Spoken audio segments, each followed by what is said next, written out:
Yeah.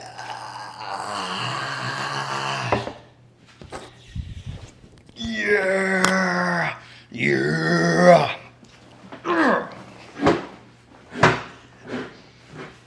Oh my God, man.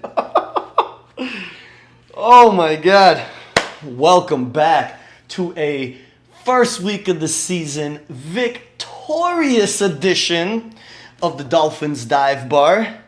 I'm your boy, Tony Two Times, aka Chicky, aka the guy that almost had an MI, myocardial infarction, whatever the fuck, heart attack, on my couch, watching this game.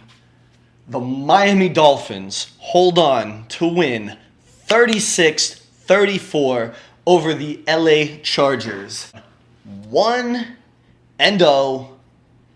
Yeah, 1-0 on the season for you to see on your thing. I don't know what the fuck you see. Amazing football game. So, good, bad, and the ugly, right? First week of the season. So you're thinking it's going to take some time for some of these things to really start to come together. So, pour your favorite drink. Man. Have one with me. Hang out with me, Danny Boy, and Tua. Speaking of Tua, 28 for 45, 466 yards. 3 touchdowns, baby. 1 INT, and he had the 2 fumbles. We'll get to that later. But him and Hill today, my God in heaven, Hill had 11 catches for 215, 2 touchdowns, including the game winner. Tua. The touch. The accuracy. I mean, that guy, the defender, that linebacker that was covering Hill, his arms looked like one of those friggin' wacky inflatable arm guys. Doing all that action, that ball just still came in and went foop, only where our receiver could catch it. Tua, the touch, that was sick, bro. I mean, that was absolutely sick. A quarterback throwing for 450 yards plus and a receiver having 200 yards plus has been done before by one combination, I believe. And it was the aforementioned Danny Boy Marino. And who was he throwing it to? Pop quiz, hot shot, do ba-da-da-doo. My favorite Dolphin growing up as a kid. He was here for a short time, but he stole my heart. Number 80, Dr. Irving Fryer. Marino and Fryer hooked up. I think it was 1993 or 1994 or something, the last time that happened. The offense was on fire today. It was one of the most dynamic pieces of really passing that I've seen from this team in a long time, since the days of old Danny Boy. Hill, of course, was the guy that was making most of the catches. As the year goes on and they put more locks on him, they disguise coverages better. He might not get open as much. You're going to have Waddle get more catches. You're going to have Braxton get more catches. Waddle only went 4 catches for 78 yards, no touchdowns.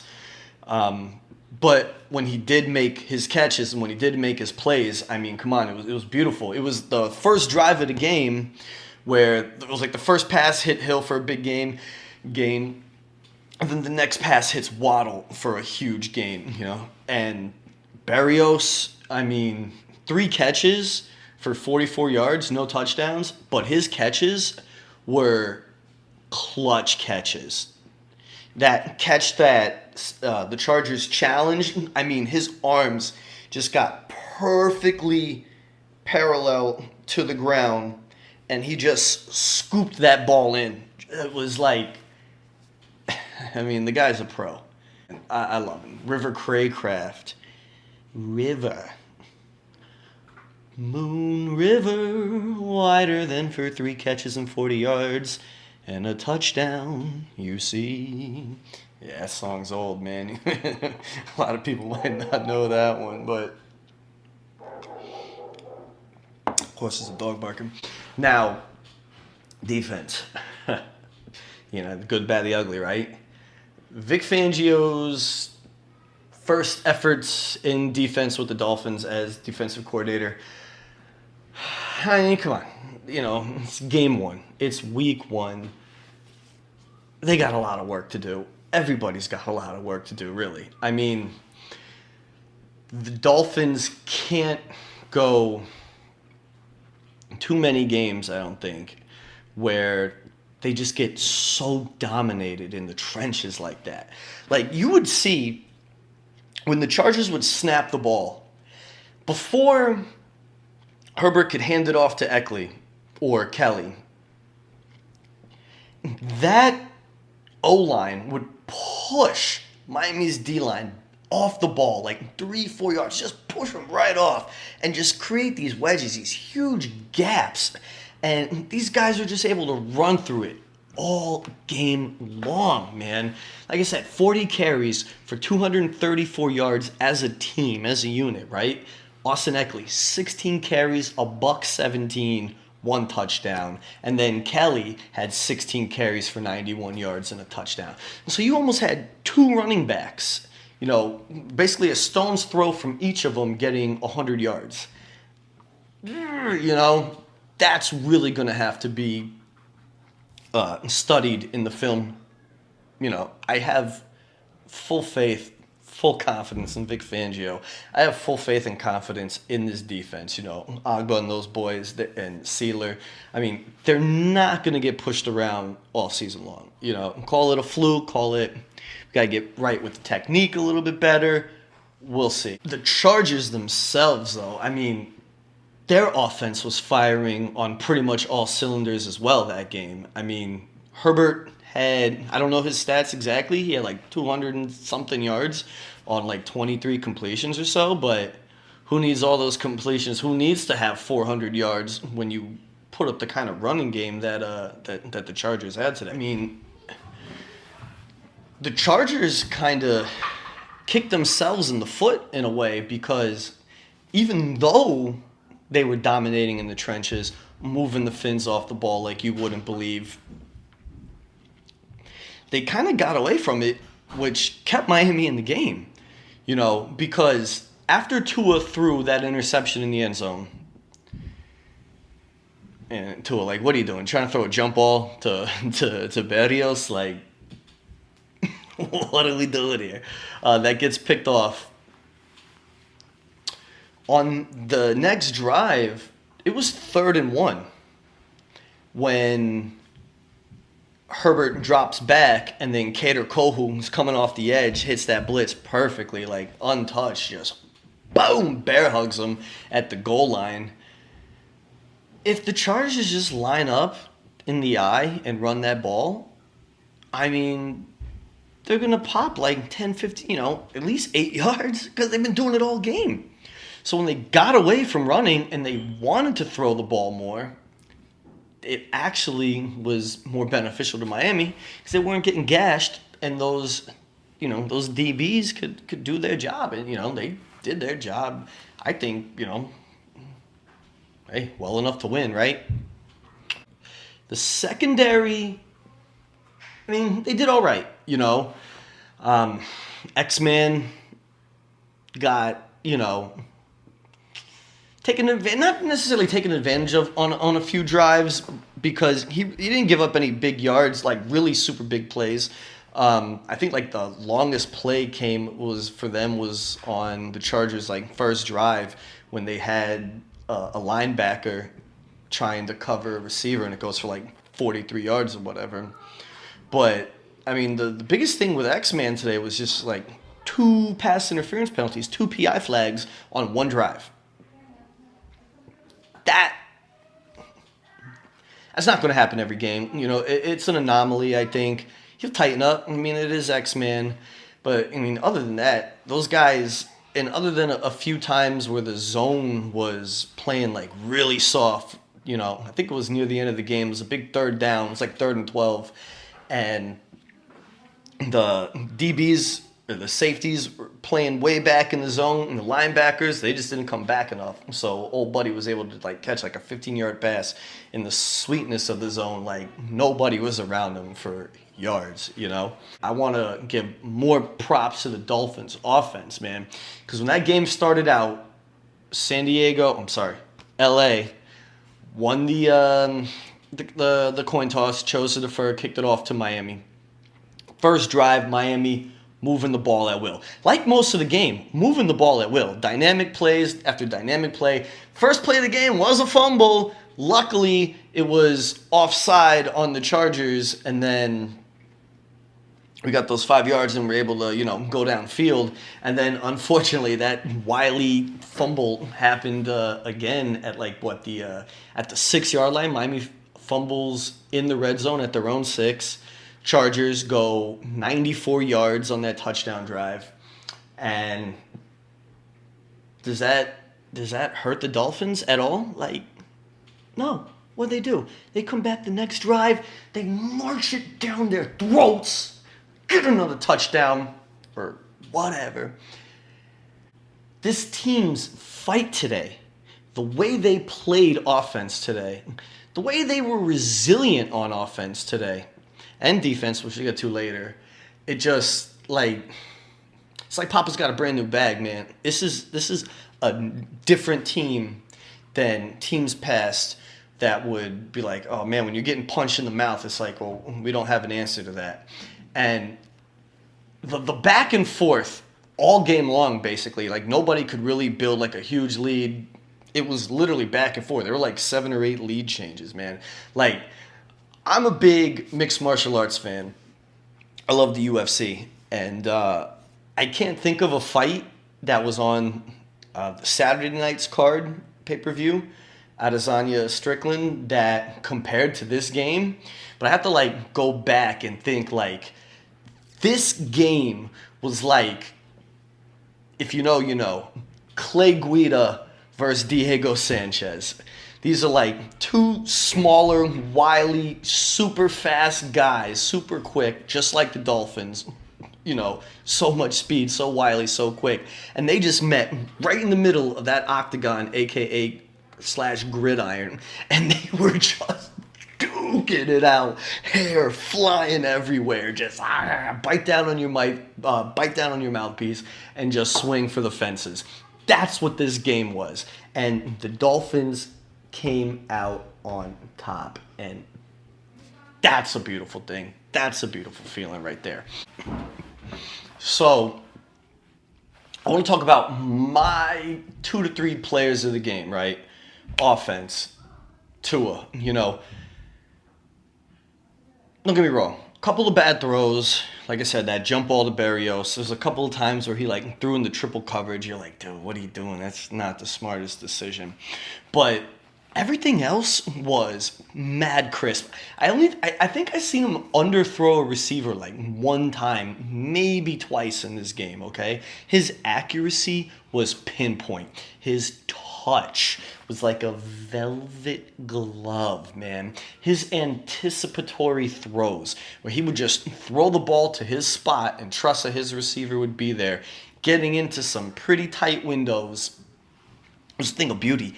And he ran the ball once or twice, but he ran it well, and he got the first down on that one run. It was caving in on him. He just stepped up in the pocket, and he just said, yo, forget it. I'm going. And then his deep balls, man, he hit Tyreek in stride for that touchdown. Yo, that touchdown. Let me tell you, when he threw the interception, what happened? Defense makes a stop. What does he do on the very next drive? Does he let it bother him? When he fumbles the ball on the first drive, does he let it bother him? No. He comes back and he got it done. Touchdowns on both those drives. The drive after the interception, drops back. It was 1 play. Drops back. Oh, there's my boy. Like Danny Boy says, pick a guy, let it fly. Cheetah, wide open. Touchdown. I mean, everything about him today for me was like, it was just top notch, man. IQ, football IQ, through the roof. The work that he did in the offseason and the work that he put in with his receivers is it's paying off, and I cannot wait to see how this season progresses with these guys, man. And of course, Tyreek, he's like my co-player of the game on offense because, I mean, come on, man. You say you want 2,000 yards in the season, it's like, hardy, har. And then you come out with like a 215-yard performance with a couple of touchdowns. I mean, bro, you're going to hit that 2,000 in like 10 games if you keep that up, you know what I'm saying? It was just... God, it was a beautiful performance, man. Our defensive player of the game, I guess I would have to say Jalen Phillips, just because from the standpoint of that motor was always running, man. Because even if he wasn't getting back there, there were some pressures, and he was spinning around.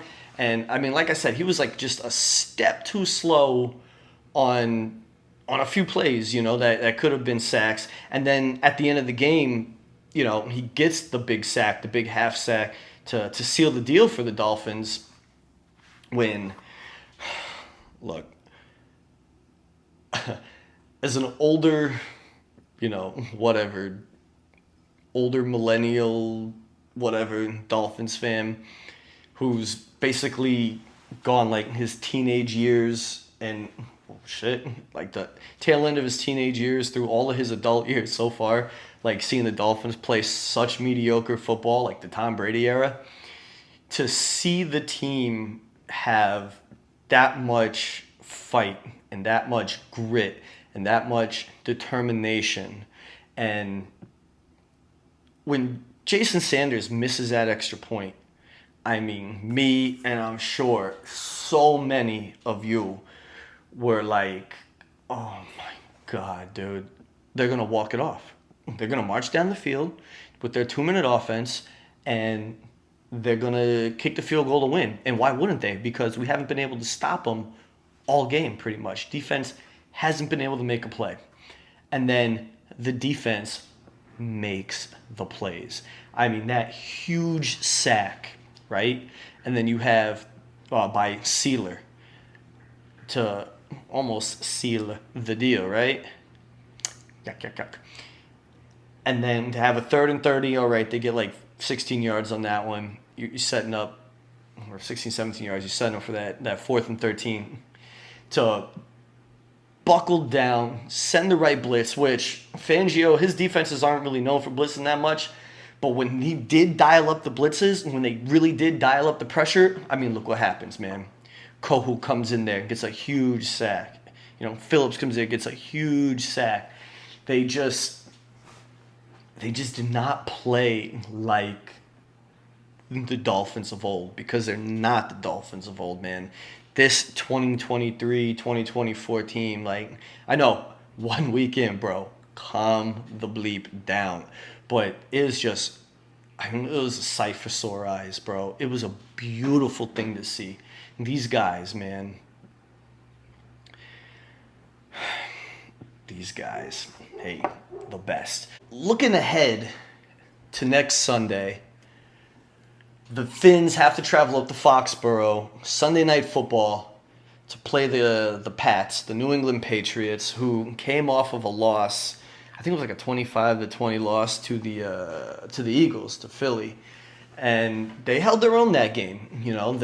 The Eagles' defense did its job, of course, but the Eagles' offense wasn't firing on all cylinders. Like I said, it's week 1, everybody's got bugs to work out. But, the Pats, they can hang. So, and Bill Belichick, he's going to watch the film on the Dolphins, and he's going to have those safeties, playing a little more back, and they're going to try to force Miami to play within that, like that 10-yard box or whatever. And he's going to try to force his team to have to run the ball more. And the Dolphins are going to have to be prepared for that, because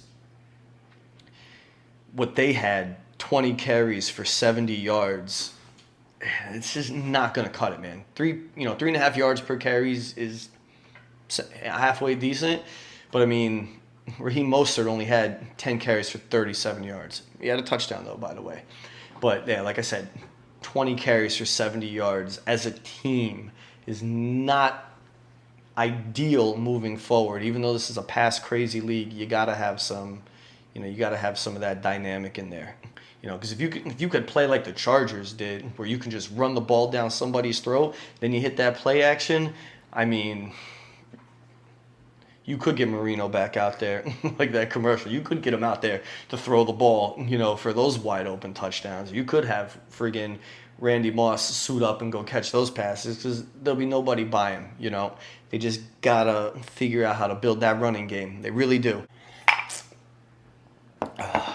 Well, once again, I'm finished with my drink, which means we are finished with this video here. I want to thank you for joining me this week. This victorious week for the Fins on the Dolphins dive bar. And if you want, hit that like, hit that share, hit that subscribe. I'm not a journalist. I took a couple of journalism classes in college, but I'm no journalist.